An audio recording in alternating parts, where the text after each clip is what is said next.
Hello friends, आज के video में हम पढ़ेंगे हॉर्स लैटिट्यूड के बारे में, जिसको अश्व अक्षांश भी कहते हैं, और जानेंगे क्या है इससे रिलेटेड स्टोरी। इसे अश्व अक्षांश आखिर क्यों कहते हैं, एक कहानी जुड़ी हुई है इसके साथ में, इसीलिए इसको अश्व अक्षांश कहते हैं। कहानी के बारे में जानेंगे, उससे पहले हम कुछ इम्पॉर्टेंट लैटिट्यूड्स के बारे में जान लेते हैं। ये काफ़ी ज़्यादा इम्पॉर्टेंट हो जाते हैं, तो आइए जानते हैं कुछ लैटिट्यूड्स के बारे में। तो सबसे फेमस जो लैटिट्यूड है वो हमारा 0 डिग्री लैटिट्यूड है, वो सेंटर पॉइंट है हमारा, ये 0 डिग्री इक्वेटर है। और एक हमारा लैटिट्यूड होता है 23.5 डिग्री लैटिट्यूड, एक हमारा इधर हो गया लैटिट्यूड, ये नॉर्थ हेमिस्फीयर में हो गया, ये साउथ हेमिस्फीयर में हो गया। तो हम कैसे डिसाइड करते हैं कौन सा नॉर्थ हेमिस्फीयर है, कौन सा साउथ हेमिस्फीयर है? तो हम पहले एक इमेजिनरी लाइन को इमेजिन करते हैं जिस पे हमारी अर्थ टिल्टेड हुई है। अर्थ हमारी 23.5 डिग्री टिल्टेड है, लेकिन हम यहाँ पे स्ट्रेट लाइन एक मानेंगे। ये मान लीजिए एक इमेजिनरी एक्सिस है अर्थ की, इस पे अर्थ रोटेट करती है। तो हमारा जो एक्सिस का नॉर्थ साइड है उसी को हम कहते हैं नॉर्थ पोल, इसी को हम कह देंगे नॉर्थ पोल। ये हमारा नॉर्थ पोल हो गया। और इसका साउथ है जो हमारा, उसको हम कहते हैं साउथ पोल, साउथ पोल हो गया। और इसको हम कहते हैं ट्रॉपिक ऑफ कैंसर, ये हमारा हो गया ट्रॉपिक ऑफ कैंसर।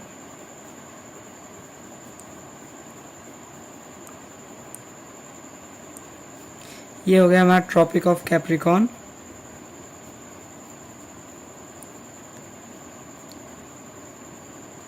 ये हो गया इक्वेटर। ये ट्रॉपिक ऑफ कैंसर हो गया, ये हमारा इक्वेटर हो गया, ट्रॉपिक ऑफ कैप्रिकॉर्न हो गया। ये हमारा हो गया आर्कटिक सर्कल, ये हमारा हो गया अंटार्कटिक सर्कल, ये हमारा हो गया आर्कटिक सर्कल।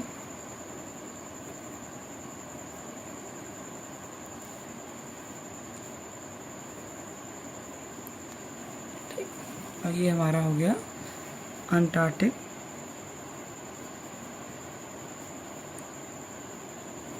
ये हमारा अंटार्कटिक सर्कल हो गया, ये हमारा आर्कटिक सर्कल हो गया। ये जो हमारी एक्सिस है जिस पे अर्थ घूमती है, उसी के नॉर्थ पोल को हम नॉर्थ पोल कहते हैं, और उसके साउथ साइड को साउथ पोल कहते हैं। इक्वी डिस्टेंस, इधर से भी इक्वी डिस्टेंस इधर आ जाए और इधर से भी इक्वी डिस्टेंस, यहाँ पे हमारा इक्वेटर हो जाता है। इसके पैरेलल जो लाइन्स हैं उन्हीं को हम लैटिट्यूड्स कहते हैं। तो आज हम पढ़ने वाले हैं हॉर्स लैटिट्यूड के बारे में, क्या है आखिर और उससे रिलेटेड कहानी क्या है। अभी हम जानेंगे उससे रिलेटेड कहानी क्या है। तो हमारा हॉर्स लैटिट्यूड जो है, हॉर्स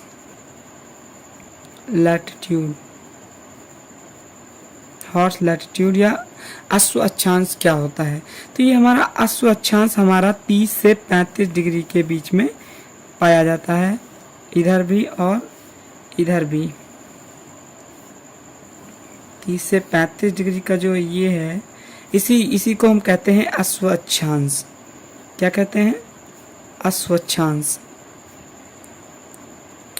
यहाँ की जो प्रेशर बेल्ट है, इससे पहले प्रेशर बेल्ट के बारे में भी जान लें, और इससे रिलेटेड कहानी मैं आप लोगों को सुनाऊंगा, कोई आप जल्दी मत करिए। सबसे पहले समझ लेते हैं कि हॉर्स लैटिट्यूड होता क्या है, फिर हम लोग कहानी जानेंगे कि इसे हॉर्स लैटिट्यूड आखिर कहते क्यों हैं। तो सबसे पहले ये हॉर्स लैटिट्यूड है हमारा, इसकी कुछ क्वालिटीज जान लेते हैं। तो यहाँ पे हमारा हाई प्रेशर बेल्ट है। क्या है? High pressure belt. Low precipitation होता है यहाँ पे, लो प्रेसिपिटेशन, बारिश कम होती है, और एयर जो यहाँ पे कूल एंड काम रहती है, एयर कूल एंड काम रहती है। इसी को तो 30 से लेके 35 डिग्री नॉर्थ में और 30 से लेके 35 डिग्री तक साउथ में। तो ये हमारा हो गया हॉर्स लैटिट्यूड।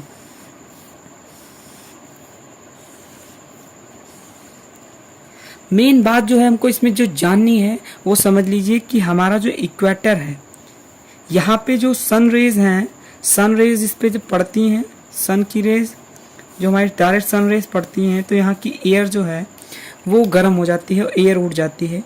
एयर उठती है तो हमारी एयर उठ के किधर जाती है, एयर उठ के आसमान में ऊपर आती है तो वो हीटेड अप हो जाती है। जब ऊपर आती है तो वो ठंडी हो जाती है। ठंडी होकर वो हमारे ये 30 डिग्री लैटिट्यूड पे आती है तो वहाँ पे हमारा हाई प्रेशर बेल्ट क्रिएट होता है। ये हमारा लो प्रेशर बेल्ट एरिया रहता है। ठीक, तो यहाँ पे जब एयर राइज अप होगी तो वहाँ पे लो प्रेशर एरिया जनरेट होगा और इधर का एयर जब उठ के यहाँ पे रीजन में आएगी, ये वाले रीजन में एयर जो यहाँ से उठ के यहाँ पे आएगी तो यहाँ पे हमारा कौन सा एरिया क्रिएट होगा, very high pressure region create होगा। ये हमारा लो प्रेशर बेल्ट है, ये हमारा हाई प्रेशर बेल्ट बनेगा। तो हाई प्रेशर बेल्ट है तो यहाँ पे नाव चलाना कठिन हो जाता है, नाव वगैरह जो है डगमगाने लगेगी। तो अब हम जानेंगे इसकी कहानी के बारे में। तो कहानी शुरू करने से पहले लगभग 400 से 500 साल पहले टाइटैनिक जहाज तो थे नहीं, तो उस समय लोग जो अपना सामान इधर से उधर ले जाने के लिए क्या पालना का इस्तेमाल करते थे। एक तरीके का जहाज होता है जिसपे मान लीजिए ये हमारा जहाज है, इस पे लोग ऐसे तिरपाल बांध देते थे। क्या करते थे, तिरपाल बांधते थे, हवा की वजह से ये मूव कर पाते थे।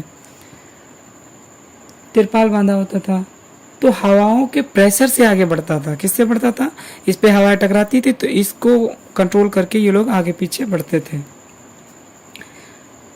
हवा के प्रेशर से आगे पीछे बढ़ता था तो हवाओं के प्रेशर से आगे बढ़ता था, चल रही है उधर ही ले जाया जाता था। व्यापारी मध्यकाल में इस जहाजों पर घोड़े लाद के ले जाया और लाया करते थे। उस समय गाड़ी वगैरह तो थी नहीं जो गाड़ियों और बाइकों का व्यापार होगा, तो घोड़े थे तो घोड़ों का व्यापार होता था। समुद्र में सब कुछ ठीक था। जब वो जा रहा था इधर से चलाए तो ये सब कुछ ठीक था, ये इधर से आता आता यहाँ पहुंच गया। बस जैसे ही वो 35 से 35 डिग्री वाले लैटिट्यूड में घुसा, हुआ क्या, उसकी नाव डगमगाने लगी। अब वो परेशान हो गया, भाई क्या हो रहा है, क्या हो रहा है। इधर उधर भगदड़ मच गई, उसकी नाव डूबने लगी। इधर उधर घूम घाम पर नाव डूबती जा रही थी, इधर उधर गया, इधर गया, उधर गया। इसमें जैसे ही पहुंचा नाव डगमगाने लगी। तो उसने क्या सोचा अपना राशन पानी जो है वो हम फेंक देते हैं तो शायद हम जो है बच जाएंगे, जो नाव का लोड है वो कम हो जाएगा तो बच जाएंगे। तो उसने अपना राशन पानी सारा फेंक दिया ताकि नाव हल्की हो जाए और वो बच जाए। लेकिन जब फिर भी उसकी नाव डगमगाती रही, क्योंकि ये जो है हाई प्रेशर एरिया है, नाव के ऊपर ये नाव है, मान लीजिए इसके ऊपर से हवा का दाब पड़ रहा है काफी ज्यादा, तो नाव इधर उधर डगमगाएगी ही। ठीक, तो नाव डगमगा रही थी। फिर उसने सोचा जो हमारी घोड़ियां हैं, कौन है, घोड़ियां, उनको फेंक देते हैं। सोचिए घोड़ियों को सोचा फेंक दें, तो उसने घोड़ियों को भी अपनी फेंक दिया। लेकिन क्या हुआ, मजबूरी थी तभी उसने फेंका, वरना मत नहीं फेंकता। लेकिन जब उसने अपने घोड़ियों को भी फेंक दिया, उसके बाद भी उसका नाव डगमगाता रहा, वो नहीं संभाल पा रहा था अपने नाव को, तो फिर से मजबूरी आ गई। तब उसके पास जो घोड़े वगैरह बचे थे तो उसने अपने घोड़े भी ये उठा के फेंकना शुरू किया। मजबूरी में घोड़े को फेंका। इसके बाद भी जब नाव डोलना बंद नहीं हुआ तो वह नाव लेकर भागा और ऐसे जैसे करके इस हॉर्स लैटिट्यूड को पार कर गया। ठीक है, तो इस हॉर्स लैटिट्यूड को अपना जब इधर उधर पार कर गया तब उसको रिलैक्सेशन हुआ कि चलो हम बच गए। वह यह सोच रहा था कि उसने घोड़े फेंक दिए और अपना सामान सब फेंक दिया, इसकी वजह से वह बच गया। लेकिन ऐसा नहीं था, इसकी वजह से वो नहीं बचा था। जो हमारे जोग्राफर्स हैं तब उन्होंने बाद में बताया कि जो इक्वेटर है वहाँ की जो गर्म हवाएं हैं वो राइज अप करती हैं ऊपर, फिर वो आसमान में चली जाती हैं। वो क्या हुई, आसमान में उठी हवाएं उठी, वो राइज अप हुई, वो हीट अप थी, सन की रेज पड़ती हैं डायरेक्टली इक्वेटर पे, तो यहाँ की हवाएं उठी। जब हवाएं उठी तो ऊपर उठी तो कूल डाउन अप हुई। जब कूल हुई तो वो जाके कहाँ पे गिरी जाके, तो वो जाके हमारे इस वाले रीजन में 30 से 35 वाले रीजन में जाके गिरी जाके, तो वहाँ पे हाई प्रेशर एरिया क्रिएट हो गया। कौन सा area, high pressure area, low pressure area था। ये हाई प्रेशर एरिया, ये इक्वेटोरियल लो प्रेशर एरिया है, ये हाई प्रेशर एरिया है। तो यहाँ पे नाव के ऊपर प्रेशर पड़ रहा था, इसलिए नाव ऐसे से डगमगा रही थी। लेकिन वो बेचारा समझ नहीं पाया। मतलब तो ये डर इसलिए गया होगा क्योंकि ये थोड़ा सा एरिया थोड़ा है, क्योंकि मान लीजिए क्योंकि एक लैटिट्यूड लगभग 111 किलोमीटर था होता है, कितना होता है 111 किलोमीटर। तो 5 किलोमीटर की जो डिग्री है, ये 5 किलोमीटर छोटा एरिया नहीं है, काफ़ी ज़्यादा एरिया है, उसको बहुत ज़्यादा मेहनत करनी पड़ी होगी इसको क्रॉस करने में। तो 5 डिग्री लगभग 555 किलोमीटर, 500 किलोमीटर का एरिया उसको क्रॉस करने में काफ़ी ज़्यादा दिक्कतें को सामना करना पड़ा होगा। तो यही था हमारा हार्श लैटिट्यूड। तो उसने अपने घोड़े वगैरह फेंक दिए थे बचने के लिए, तो इसीलिए इसका नाम पड़ गया हार्श लैटिट्यूड या अश्व अक्षांश।